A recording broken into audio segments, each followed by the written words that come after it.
Chaque histoire laisse une trace.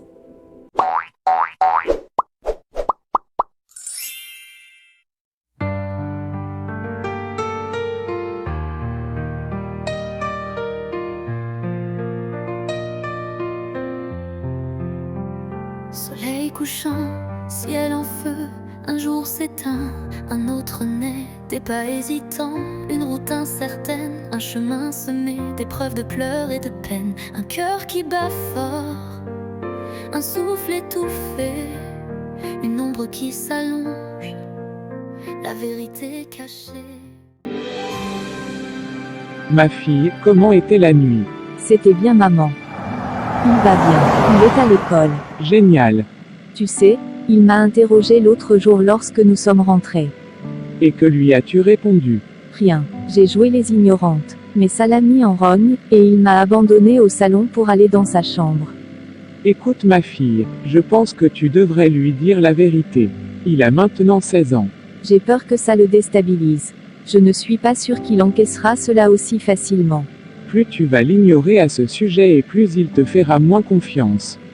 Il pourra même finir par te détester. Je comprends maman, mais c'est trop dur. Je sais, mais même s'il n'a que 16 ans, Thomas fait preuve d'une grande maturité.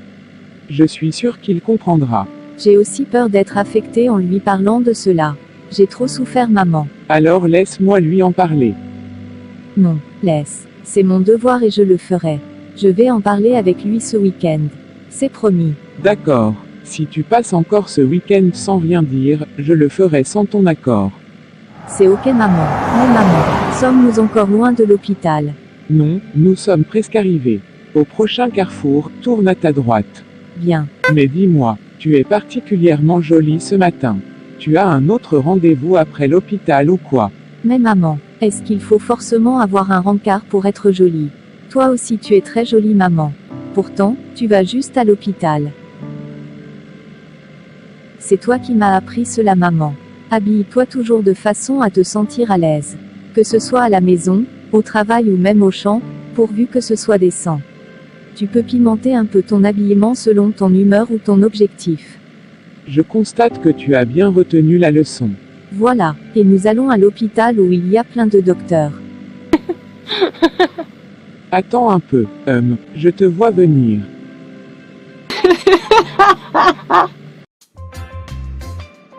Waouh, c'est la première fois que j'assiste au cours jusqu'à la fin. J'avais pas remarqué que c'était aussi intéressant. C'est exact, mais c'est quand même bizarre. Qu'est-ce qui est bizarre? Je rêve où tu es en train de prendre conscience. Je me demande ce qui peut être à l'origine de ce changement brusque de ta part. C'est une longue histoire. Je t'expliquerai un de ces quatre. Je vois, d'accord. Disons juste que j'essaye de m'améliorer. Tiens, on dirait Tania. Mais qu'est-ce qu'elle fout là? Et c'est qui celui-là? Voilà donc la véritable raison. Tania, je comprends mieux maintenant. C'est à cause de cet idiot que tu m'as plaqué, n'est-ce pas? Oh, toi ici, Samuel, mais que fais-tu là? Quelle question? Je suis à l'école comme tout élève. Ce mec avec qui tu traînes maintenant. C'est ton nouveau mec, n'est-ce pas? Oh là là là là. C'est tout ce à quoi tu peux penser. Comment se fait-il qu'il y ait rien d'autre dans ta tête en dehors des femmes? La ferme. Réponds-moi. Et toi l'imbécile, que fais-tu avec ma meuf? Quoi? Mais qu'est-ce que tu me chantes? C'est quoi ce charabia? Et puis d'abord, t'es qui toi? Tu vas très vite le savoir. Je te repose la question. Que fais-tu avec ma meuf? Ta meuf. Joue pas les ignorants. Je parle de Tania.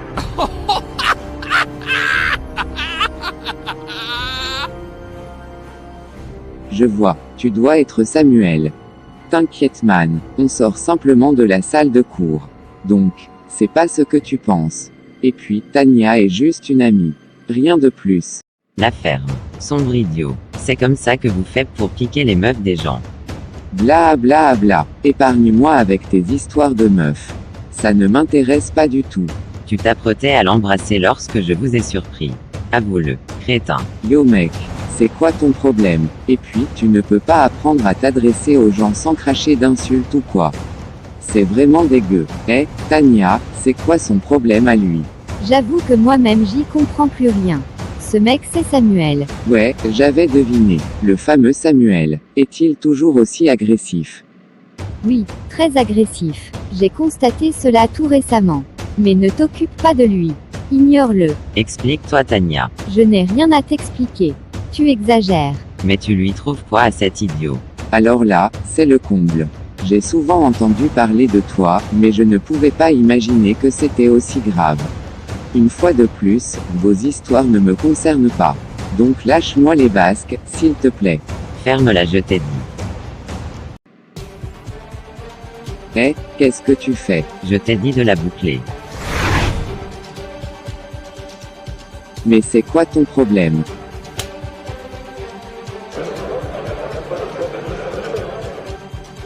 Oh, c'est quoi ce boucan? Stoppez-moi ça immédiatement. Arrête Samuel. Qu'est-ce que tu fais? Pourquoi es-tu autant sauvage? Vous de là-bas, suivez-moi dans mon bureau. Toi tu attends ici, tu entres après eux. Waouh, c'est grand ici. Quoi, ce n'est pas la première fois que tu te rends dans un hôpital. Ouais, mais pas aussi grand que celui-ci. Mais pourquoi sommes-nous ici? Ils ont dit à l'accueil que le docteur n'est pas disponible pour le moment. C'est pourtant lui qui a fixé la date de rendez-vous. Soyons juste patientes. Bonjour. Tiens, le voilà. Veuillez me suivre dans mon bureau.